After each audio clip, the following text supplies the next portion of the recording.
بسم الله الرحمن الرحيم. الحمد لله الذي أنزل على عبده الكتاب ولم يجعل له عوجا قيما لينذر بأسا شديدا من لدنه ويبشر المؤمنين الذين يعملون الصالحات أن لهم أجرا حسنا ماكثين فيه أبدا وينذر الذين قالوا اتخذ الله ولدا ما لهم به من علم ولا لآبائهم كبرت كلمة تخرج من أفواههم إن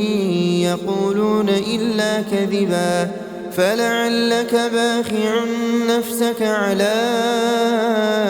آثارهم إن لم يؤمنوا بهذا الحديث أسفا إنا جعلنا ما على الأرض زينة لها لنبلوهم أيهم أحسن عملا وإنا لجاعلون ما عليها صعيدا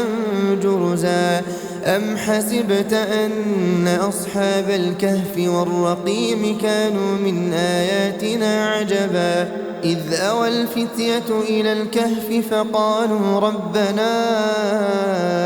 آتنا من لدنك رحمة وهيئ لنا من أمرنا رشدا فضربنا على آذانهم في الكهف سنين عددا ثم بعثناهم لنعلم أي الحزبين أحصى لما لبثوا أمدا نحن نقص عليك نبأهم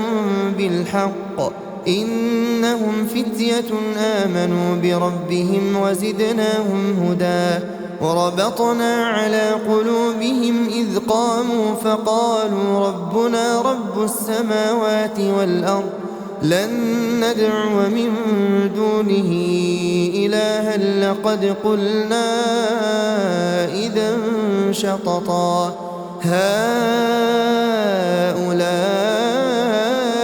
قومنا اتخذوا من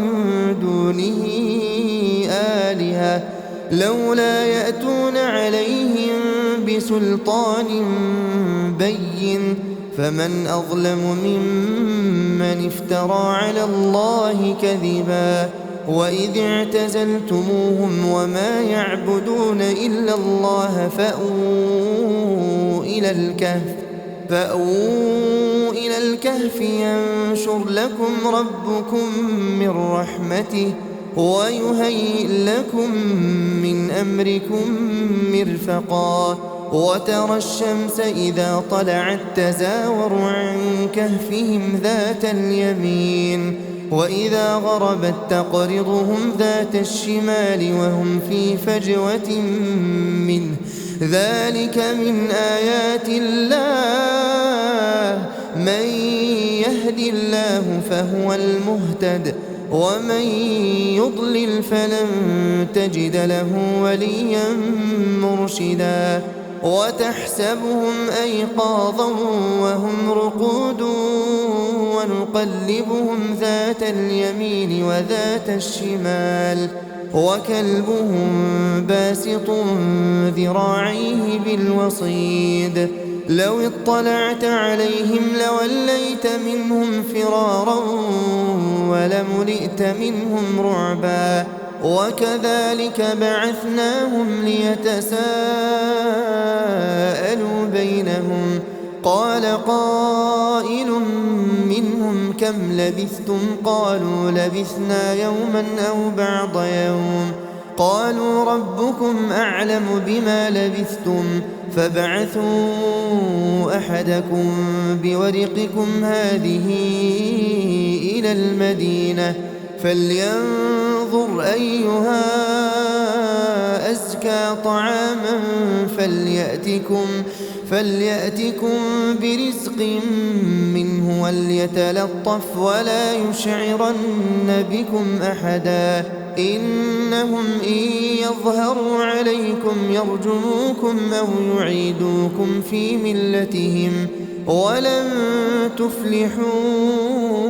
إذا أبدا وكذلك أعثرنا عليهم ليعلموا أن وعد الله حق وأن الساعة لا ريب فيها إذ يتنازعون بينهم أمرهم فقالوا ابنوا عليهم بنيانا ربهم أعلم بهم قال الذين غلبوا على أمرهم لنتخذن عليهم مسجدا سيقولون ثلاثة رابعهم كلبهم ويقولون خمسة سادسهم كلبهم رجما بالغيب ويقولون سبعة وثامنهم كلبهم قل ربي أعلم بعدتهم ما يعلمهم إلا قليل فلا تمار فيهم إلا مراء ظاهرا ولا تستفت فيهم منهم أحدا ولا تقولن لشيء إني فاعل ذلك غدا إلا أن يشاء الله واذكر ربك إذا نسيت وقل عسى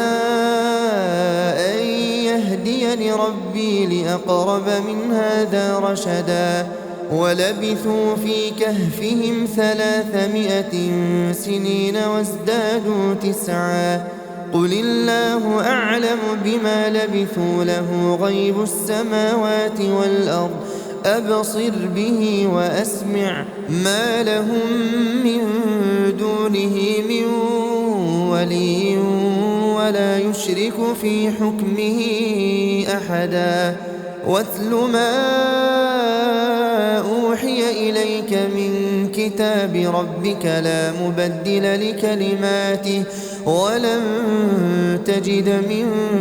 دونه ملتحدا واصبر نفسك مع الذين يدعون ربهم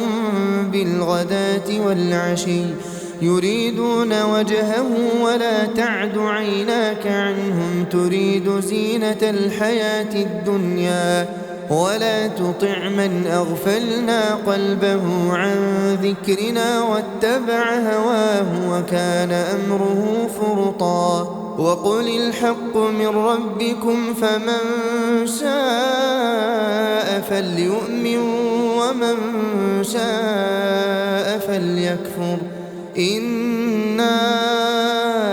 أعتدنا للظالمين نارا أحاط بهم سرادقها وإن يستغيثوا يغاثوا بماء كالمهل يشوي الوجوه بئس الشراب وساءت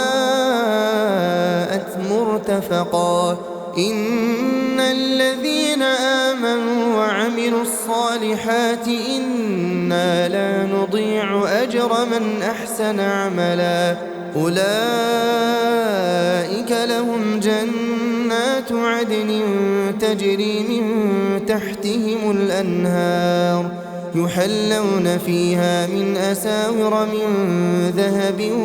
ويلبسون ثيابا خضرا من سندس واستبرق متكئين فيها على الأرائك نعم الثواب وحسنت مرتفقا واضرب لهم مثل الرجلين جعلنا لأحدهما جنتين من أعناب وحففناهما بنخل وجعلنا بينهما زرعا كلتا الجنتين آتت أكلها ولم تظلم منه شيئا وفجرنا خلالهما نهرا وكان له ثمر فقال لصاحبه وهو يحاوره أنا أكثر منك مالا وأعز نفرا ودخل جنته جنته وهو ظالم لنفسه قال ما أظن أن تبيد هذه أبدا وما أظن الساعة قائمة ولئن رددت إلى ربي لأجدن خيرا منها منقلبا قال له صاحبه وهو يحاوره أكفرت بالذي خلقك من تراب ثم من نطفة ثم سواك رجلا لكن هو الله ربي ولا أشرك بربي أحدا ولولا إذ دخلت جنتك قلت ما شاء الله لا قوة إلا بالله إن ترني أنا أقل منك مالا وولدا فعسى ربي أن يؤتيني خيرا من جنتك ويرسل عليها حسبانا من السماء فتصبح صعيدا زلقا أو يصبح ماؤها غورا فلن تستطيع له طلبا وأحيط بثمره فأصبح يقلب كفيه على ما أنفق فيها وهي خاوية على عروشها ويقول يا ليتني لم أشرك بربي أحدا ولم تكن له فئة ينصرونه من دون الله وما كان منتصرا هنالك الولاية لله الحق هو خير ثوابا وخير عقبا واضرب لهم مثل الحياة الدنيا كماء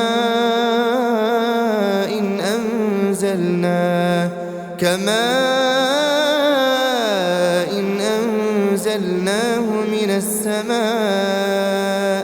فاختلط به نبات الأرض فأصبح هشيما تذروه الرياح وكان الله على كل شيء مقتدرا المال والبنون زينة الحياة الدنيا والباقيات الصالحات خير عند ربك ثوابا وخير أملا ويوم نسير الجبال وترى الأرض بارزة وحشرناهم فلم نغادر منهم أحدا وعرضوا على ربك صفا لقد جئتمونا كما خلقناكم أول مرة بل زعمتم أن لن نجعل لكم موعدا ووضع الكتاب فترى المجرمين مشفقين مما فيه ويقولون يا ويلتنا ما لهذا الكتاب لا يغادر صغيرة ولا كبيرة إلا أحصاها ووجدوا ما عملوا حاضرا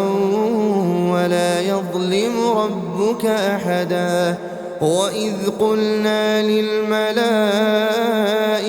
اسجدوا لآدم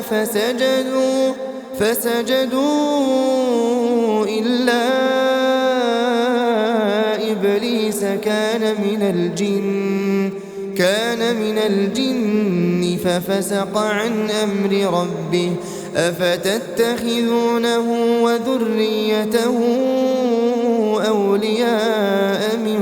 دوني وهم لكم عدو بئس للظالمين بدلا ما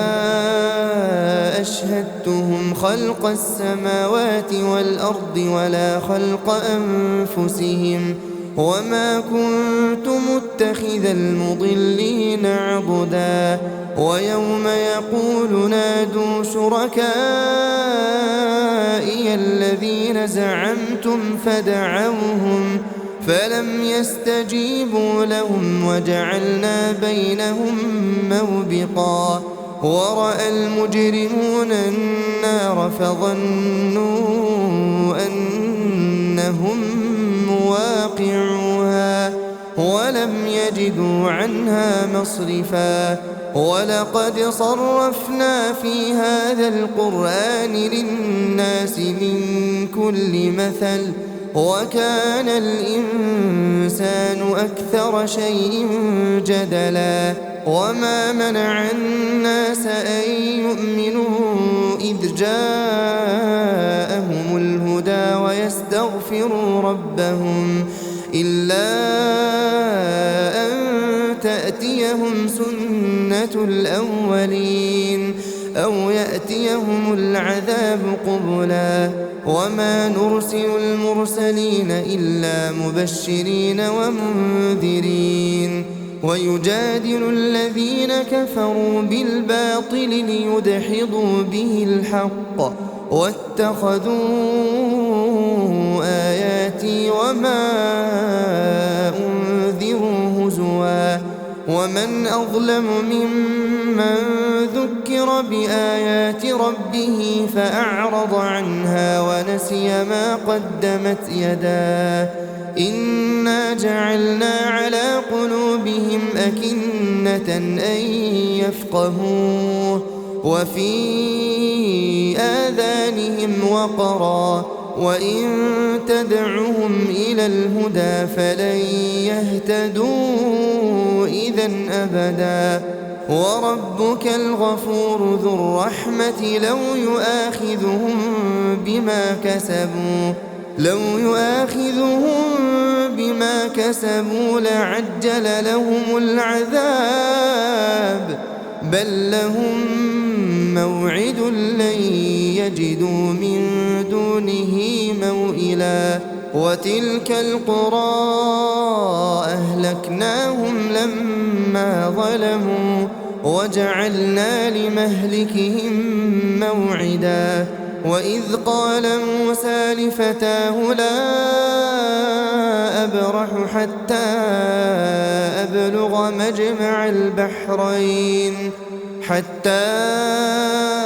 أبلغ مجمع البحرين أو أمضي حقبا فلما بلغا مجمع بينهما نسيا حوتهما فاتخذ سبيله في البحر سربا فلما جاوزا قال لفتاه آتنا غداءنا لقد لقينا من سفرنا هذا نصبا قال أرأيت إذ أوينا إلى الصخرة فإني نسيت الحوت وما أنسانيه إلا الشيطان أن أذكره واتخذ سبيله في البحر عجبا قال ذلك ما كنا نبغي فارتدا على آثارهما قصصا فوجدا عبدا من عبادنا آتيناه رحمة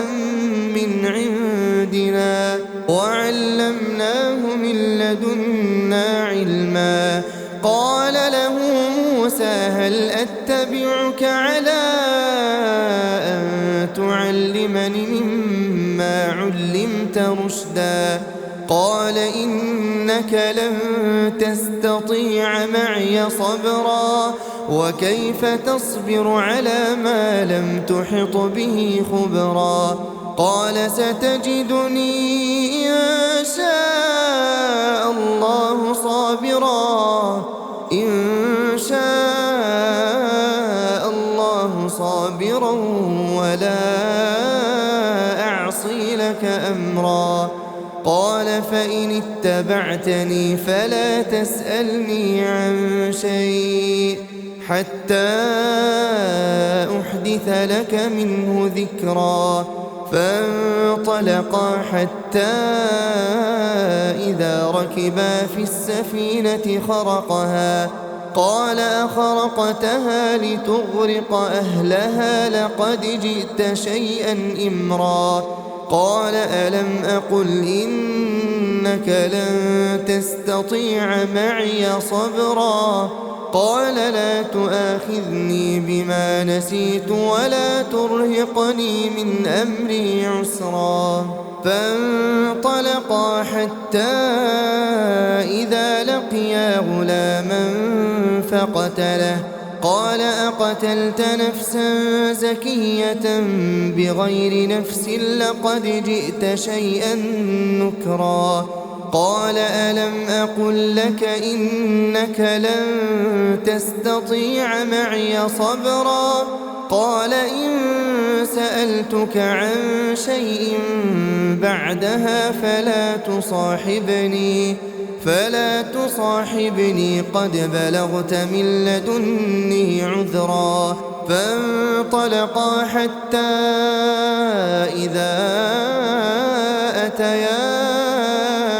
أهل قرية استطعما أهلها فأبوا أن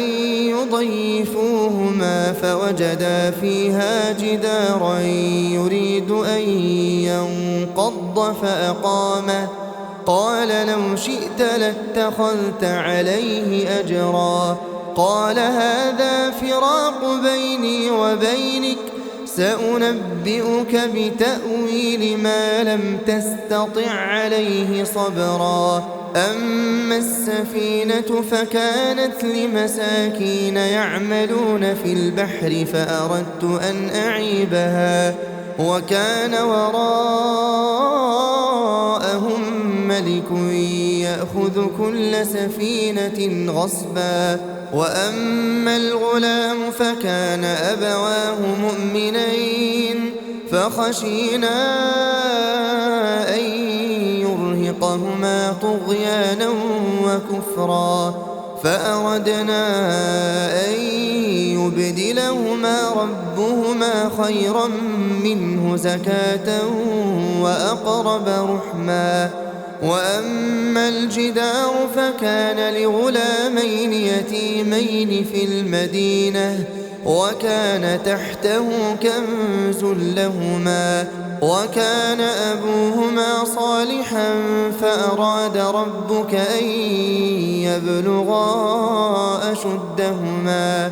ويستخرجا كنزهما رحمة من ربك وما فعلته عن أمري ذلك تأويل ما لم تسطع عليه صبرا. ويسألونك عن ذي القرنين قل سأتلو عليكم منه ذكرا. إنا مكنا له في الأرض وآتيناه من كل شيء سببا فأتبع سببا حتى إذا بلغ مغرب الشمس وجدها تغرب في عين حمئة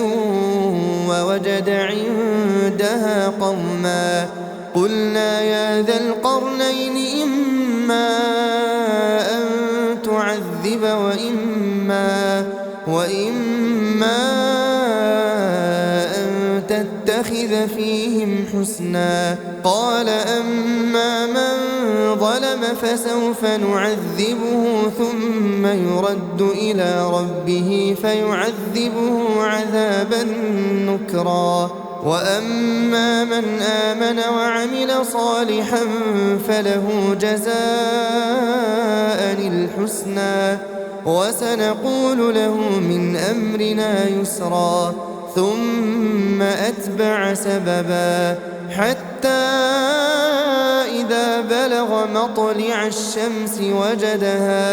وجدها تطلع على قوم لم نجعل لهم من دونها سترا كذلك وقد أحطنا بما لديه خبرا ثم أتبع سببا حتى إذا بلغ بين السدين وجد من دونهما قوما لا يكادون يفقهون قولا قالوا يا ذا القرنين إن يأجوج ومأجوج مفسدون في الأرض فهل نجعل لك خرجا على أن تجعل بيننا وبينهم سدا قال ما مكني فيه ربي خير فأعينوني بقوة أجعل بينكم وبينهم ردما آتوني زبر الحديد حتى إذا ساوى بين الصدفين قال انفخوا حتى إذا جعله نارا قال آتوني أفرغ عليه قطرا فما استطاعوا أن يظهروه وما استطاعوا له نقبا قال هذا رحمة من ربي فإذا جاء وعد ربي جعله دكاء وكان وعد ربي حقا وتركنا بعضهم يومئذ يموج في بعض ونفخ في الصور فجمعناهم جمعا وعرضنا جهنم يومئذ للكافرين عرضا الذين كانت أعينهم في غطاء عن ذكري وكانوا لا يستطيعون سمعا أفحسب الذين كفروا أن يتخذوا عبادي من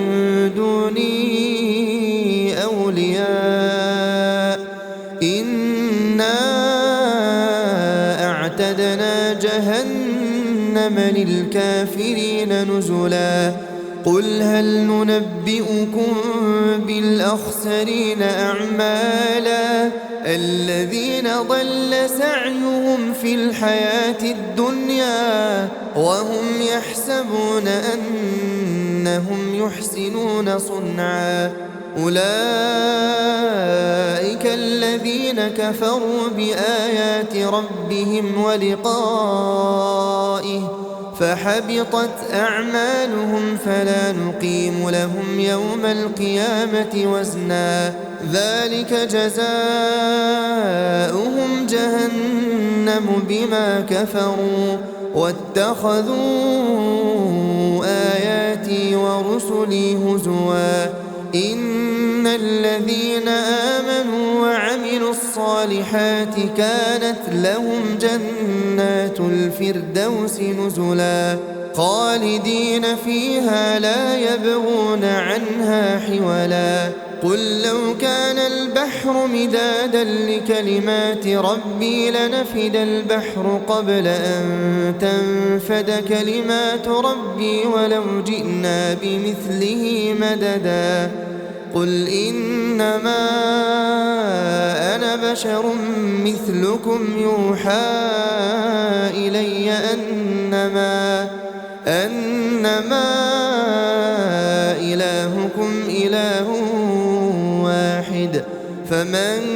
كان يرجو لقاء ربه فليعمل عملا